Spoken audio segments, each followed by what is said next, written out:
Welcome to today's live discussion from Bhagavad Gita as it is, by His Divine Grace, Srila Prabhupada. We are on chapter 16 and we have covered up to verses 20 so far, and we will be covering the last 4 verses today, verses 20 to 24. Om Namo Bhagavate Vasudevaya. Om Namo Bhagavate Vasudevaya. Om Namo Bhagavate Vasudevaya. Verse 21. Trividham narkasyedam dwaram nashanmatmanah kamah krodhas tatha lobhas tasmad detatrayam tyajet. There are 3 gates leading to this hell: lust, anger and greed. Every sane man should give these up, for they lead to the degradation of the soul. Verse 22. Etair vimuktah kaunteya tamodvare stri nirbharah Achar tyatmanah shreyastato yati param gatim. Translation: The man who has escaped these 3 gates of hell, O son of Kunti, perform acts conducive to self-realization and thus gradually attains the supreme destination. Verse 23. Yah shastra vidhi mutsrijya vartate kamakaratah na sa siddhim vapnoti na sukham na param gatim.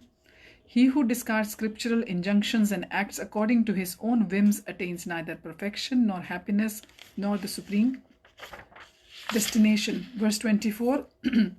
Tasma chastram pramanam te karya vyavasthito Gyatva Shastra Vidhanoktam Karma Kartu Mihar Hasi. Translation: One should therefore understand that what is duty and what is not duty by the regulations of the scriptures. Knowing such rules and regulations, one should act so that he may gradually be elevated. So that was verse 24. So in these last four verses, actually from verses 23 to 24, we will hear about the choice between the divine and the demoniac, and 21 and 22, it will be still the consequences and causes of demonic activities will be discussed by Lord Krishna. So in verse 21, Bhagwan is talking about the different mentalities.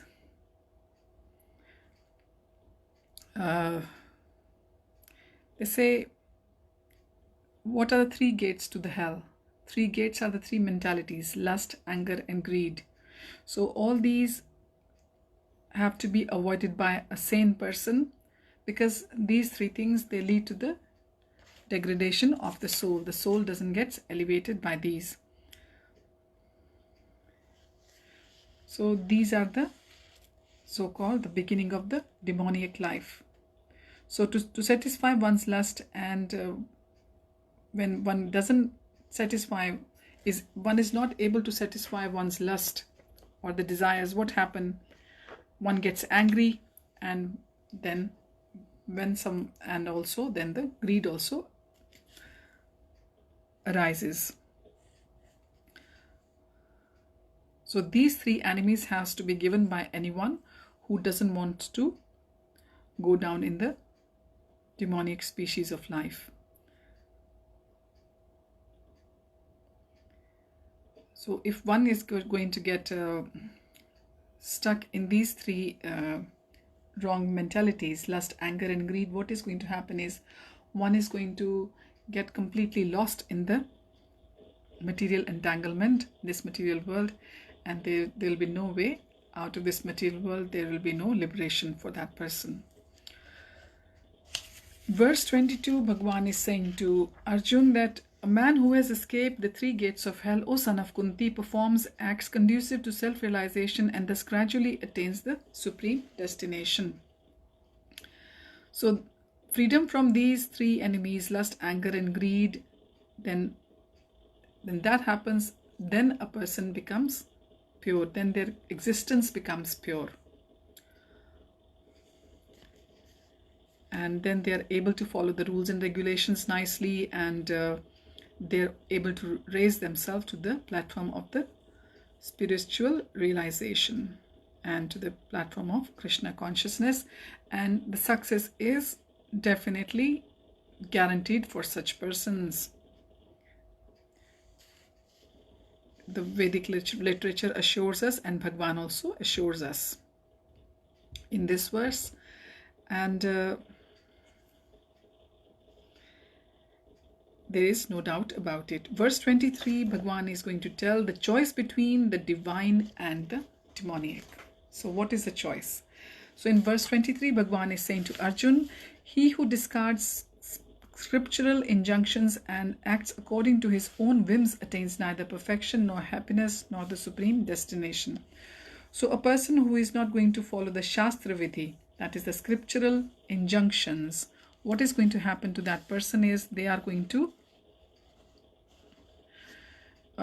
be acting according to their own whims and fancy. They will do what they want to do. They will not be following any rules and regulations as told by the Shastra. So what's going to happen to that person? That person is not going to be either perfect or happy, or they're going to find the supreme destination. It's like there is discipline to everything in life, so there is discipline to the spiritual life as well.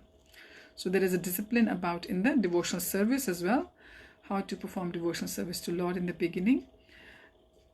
Things may seem difficult, but slowly as one keeps on doing and as one keeps having more and love towards the Lord, the bond between the server and the servitor, the served, which is the deity, which is the Lord, and or the Supreme Personality, when the love between the Supreme Personality and us is increased, then it gets easier and easier, and it doesn't seem like a big thing to do for us, and we don't find it hard work either.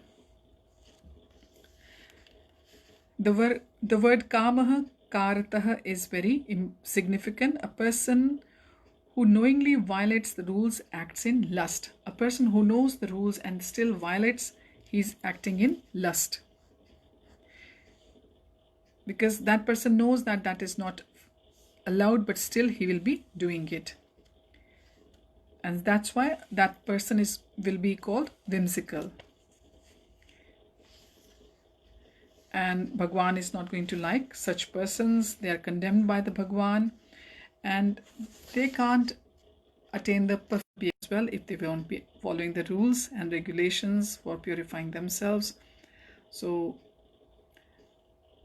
consequently, they won't be able to reach the real stage of happiness. And finally, in verse 24, the last verse of this chapter, the divine and the demoniac natures, Bhagwan says that one should therefore understand what is duty and what is not duty by the regulations of the scriptures. Knowing such rules and regulations, one should act so that he may gradually be elevated. So at the beginning of the 15th chapter, we heard all about the rules and regulations of the Vedas for knowing Krishna. And also, if we understand Bhagavad Gita and we will become situated in Krishna consciousness, we will understand that Lord is supreme, and we'll understand what Lord has told us in Bhagavad Gita. Bhagavad Gita is like the manual for living this life, and spoken by the Lord himself. So if we have to take advantage of this Shastra, Srimad Bhagavad Gita, and Lord Chaitanya gave even the easier process for the jivas of the Kali Yuga 520 or 500 plus years ago, when he gave us the Mahamantra Hare Krishna, Krishna Krishna, Hare Hare, Hare Ram, Ram Ram, Hare Hare. All we have to do is chant this mantra on the chanting beads or sing in the kirtan as the Sankirtan, because this is why it's called Sankirtan movement, and eat the remnants or the bhoga offered to Lord, which becomes prasad. Eat that. Don't just cook for yourself and eat quickly. Offer what you're cooking to Lord. That is your love for Lord, and eat the prasad. Then that is all you have to do. You have to just control your tongue. Control your tongue for what you are going to eat, and control what you're going to say. And that's it. It becomes so easy. So you have to follow some rules and regulations to start your devotional service. This is how you get closer to the Lord. And also we have to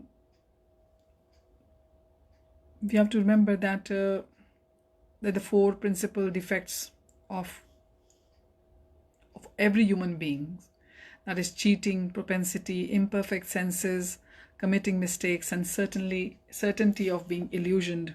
These four defects are there in all of us.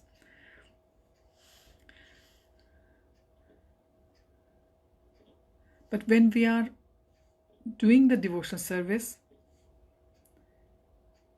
what is going to happen is the rules and regulation, they are supposed to be above these four defects. This is how the Shastras say, and the great Acharyas and the great souls have told us. So we should be fortunate that in our imperfect existence also, despite the four faults, four defects, all of us human beings, we have the imperfect senses we have got. We see our eyes, our teeth, our hearing, all these things, they give up slowly as we grow older. And also the propensity for cheating, that is there in everyone. The certainty of committing mistakes. We all do mistakes, and we are all under some kind of illusion.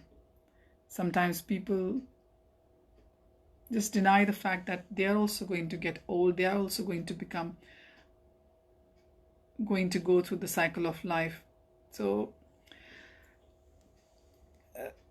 we have to be taking advantage of the rules and regulations actually, which have been given to us by the Lord. By following them, the simple formula, we can be qualified to serve the Lord and actually be able to perfect our life in a way. Perfect our life in a way, in the sense that we'll be able to practice the devotional service in this life, which is going to help us in our next journey, in our spiritual journey. This practice of the spiritual journey is going to culminate in that, eventually in being able to serve the Lord. When we get closer to Him in next life, or God knows in hundreds life afterwards, at least what is going to happen is, if you are doing devotional service in this life, in the next life, if you won't be able to go back to the Godhead, at least you will get birth in a family full of devotees, or in a rich family where you won't have to be worrying so much for earning the money, so you can do your bhakti peacefully. Because for a poor man, it's very difficult. He or she is always just worried for the next meal, where the next meal is going to come from. So we have to just keep ourselves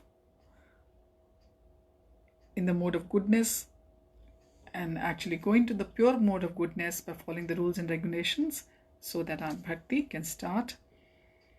Because all of us are in some kind of difficulties all the time. Threefold miseries: Adhidaivik, Adhibhautik, Adhyatmik. Miseries due to our minds, miseries due to nature, miseries due to other human beings. These are three which are going to be always with us, no matter what.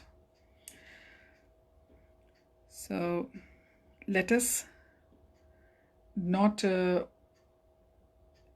go into the defects of the human society which lead us into the demonic status of life. Not following the four regulations are going to lead us into the demonic side. When you're killing somebody to satisfy yourself for your taste, that is not nice. So we have not to do that. We should try to avoid the meat eating completely, and also not to indulge in gambling. Cheating happens there. And then intoxication. when a person is intoxicated, they are illusioned. And so let us do our best and try to come into the devotional service. Take small steps. If we take one step, Krishna is going to help us with taking 10 steps towards us. Krishna says in Bhagavad Gita, we had learned in earlier chapters when Bhagwan said that I will provide what you have, what you lack, and I will protect what you have. So thus ends the Bhaktivedanta purpose to the 16th chapter of the Srimad Bhagavad Gita in the matter of the divine and the demoniac natures. And we will begin chapter 17, the divisions of faith, next time. Thank you for joining. Hari Om Tat Sat. Hare Krishna.